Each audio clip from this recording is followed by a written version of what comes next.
Ladies and gentlemen, this is the 74th Miss Universe competition.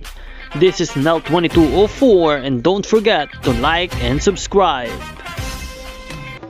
Magandang araw Pilipinas and good day pageant lovers! Nasa Pattaya, Thailand na nga ang ating mga kandidata para sa inaabangang swimsuit competition ng Miss Universe 2025.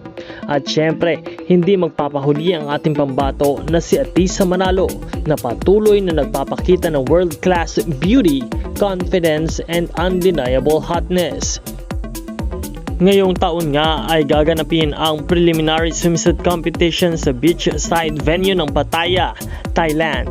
Isang perfect setting para ipakita ang confidence at fitness ng bawat kandidata.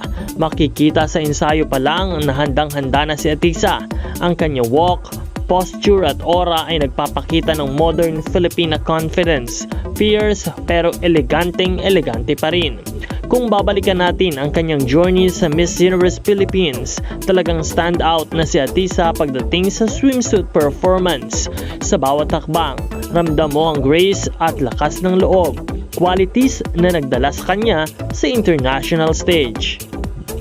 Ang kanyang transformation mula sa national stage hanggang sa Miss Universe ay talagang kahanga-hanga kaya't ating pakaabangan.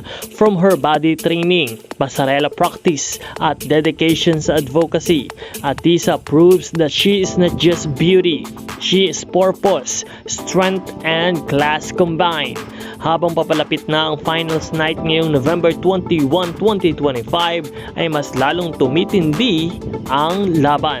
Kaya tuloy-tuloy lang natin siyang suportahan mga kababayan at ipakita natin ang Pinoy solid love at i-vote si Atisa sa Miss Universe Up.